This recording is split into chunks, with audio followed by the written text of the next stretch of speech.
Ladies and gentlemen, welcome back to a brand new episode, a special episode of Wrestling with the Business.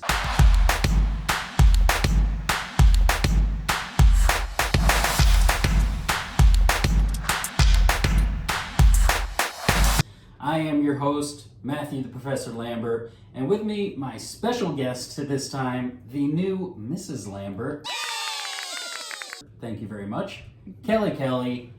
And we're going to be reviewing AEW All In, which happened this weekend. Oh, I guess I should mention we got another guest here, Tigger the Cat, sitting in with us. So, Kelly, this is your first time on the show. Been wanting to do this for a while. How you feeling? I feel pretty good. Yeah? Good.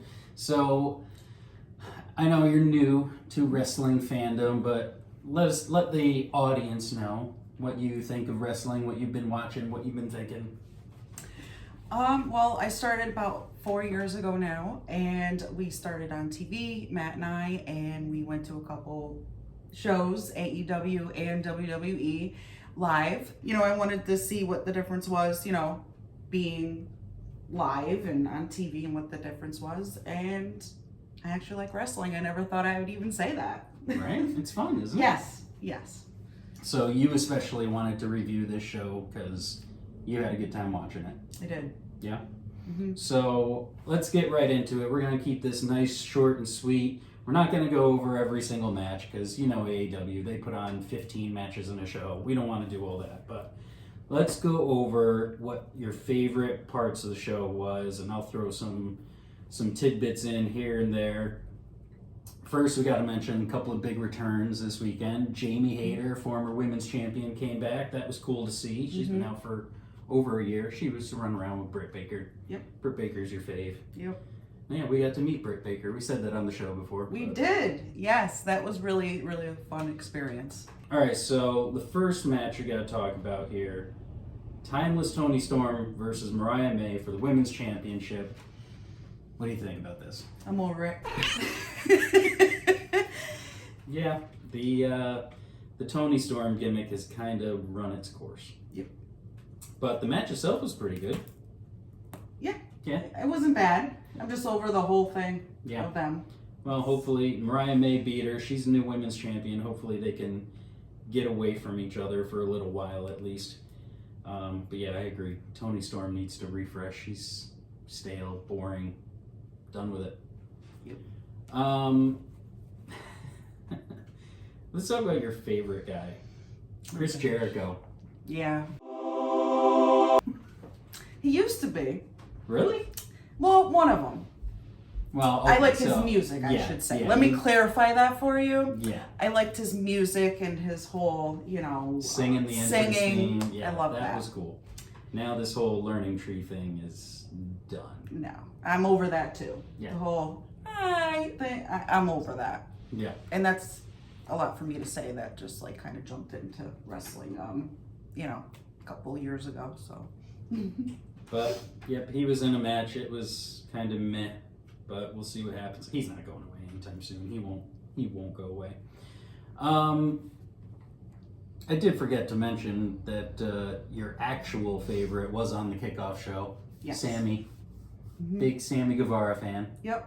You didn't watch the match, though. I was watching alone on that one. Yeah. I figured you'd want to see him. Yeah. I think I was doing something at the time, but yeah. Yeah, I was just thinking him and Jericho used to be attached at the hip, but not anymore. So then we had this gauntlet match. It's kind of like, you watched the Royal Rumble with me earlier this year, Yes. the big battle royal in WWE. This was kind of the same thing. People kept coming in every couple of minutes. Some surprises, some big returns. All you wrestling fans know Nigel McGuinness, big name from Ring of Honor, has retired in 2011, hasn't been back in the ring, and he showed up. I mean, he's been a commentator in AEW for several years, but he came into the ring, was in the match. It's the first time in the match since 2011. That's huge. Yeah. It was really cool to see him. And the other big news from that match is the debuting Ricochet. As soon as he came out, you said, wow, he's good. Yes, I did. He did not get to shine very much in WWE, so it's nice to see him hopefully he'll be getting a good run in AEW. The match after that, I gotta say it, I think it stole the show. MJF versus Will Ospreay. Meh. What? It was okay. I shouldn't say that. I did make some notes here myself about that. It was meh, but he is one hell of a performer. I said that since day one with Jeremy on that. He is. He just knows how to get the crowd going. To me, he's like a little below with Sammy, but you know, MJF is up there. He definitely knows how. I did enjoy it. Did I like it? Yeah. Okay. Well, I thought that was my match of the night. Mm-hmm. Will Ospreay is the new international champion now. The American Championship is gone. Although I really like that belt. If you want to get me a present for Christmas, that's a belt to get me. I got you. But then we mentioned her earlier, our other favorite, Britt Baker. Her match with Mercedes wasn't all that good. No, even like the crowd just was very quiet. Mm-hmm. We were quiet, I felt, and you know, it was a potty break for everybody. Yeah, pretty much. Bye, Tigger. You know, even us at home. Yeah. They didn't seem to really gel very well. No, they didn't. It was a very much hyped match that did not live up to the hype. Yeah, like you said, you could see in the crowd, everyone was getting up, walking around. After the last two matches, the Gauntlet match and the Ospreay MJF match, everyone was like, okay, time for a break. Which is disappointing. I was really looking forward to that match. I'd say of the two women's matches, the Tony-Mariah match definitely was the better of the two. Yeah, I agree. Which hasn't been the case for a while now, but... Alright, so let's talk about the main event, because I know you absolutely loved it. Title versus career, Bryan Danielson versus Swerve Strickland for the AEW World Championship. I mean, this was an awesome match. Bryan won. He did. I was not expecting that. I mean, usually when you're talking about a career-ending match, usually that's a pretty clear sign that they're actually going to win it, but I mean, this went back and forth. I couldn't pick a winner. I told you, you kept asking me, I kept telling you, I don't know, it's going back and forth. Mm-hmm. But you picked it, you said Bryan, and you got it. I did. What'd you think of it? I, hands down, absolutely loved it. I thought, I don't know if it's because I'm partial to Bryan. I've always liked Bryan. And yeah, we've watched the Total Divas and Total Bellas. Everything. And yeah. I've always liked him, and it was hands down the best that I've seen. Yeah.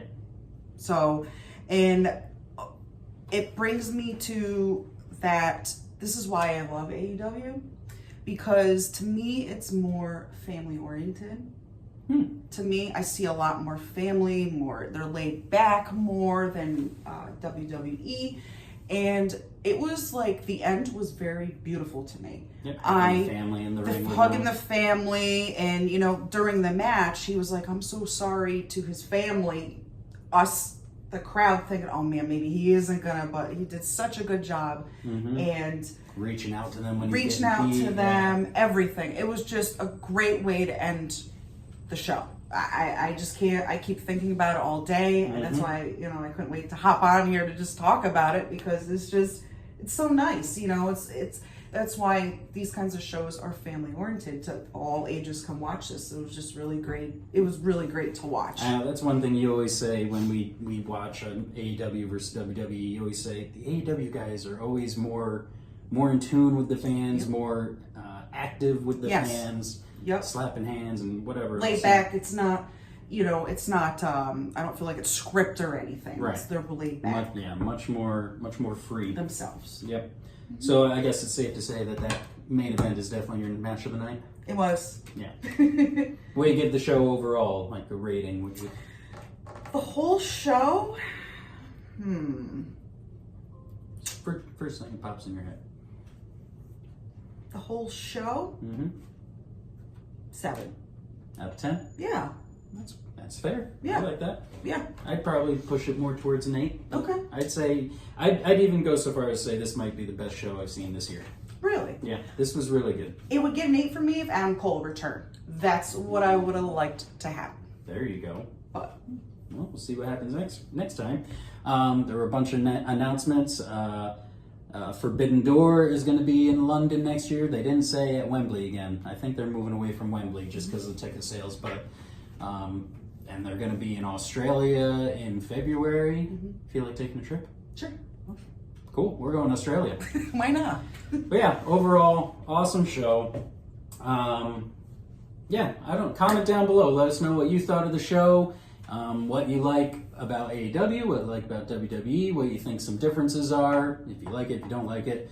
Yeah, just let us know what you think. If you want to see us do more reviews in this type of format, trying some new stuff, we'll be back with the regular show, hopefully on Friday, should be dropping, so keep an eye out for that. And if there's nothing else, you keep watching. We'll keep wrestling with the business.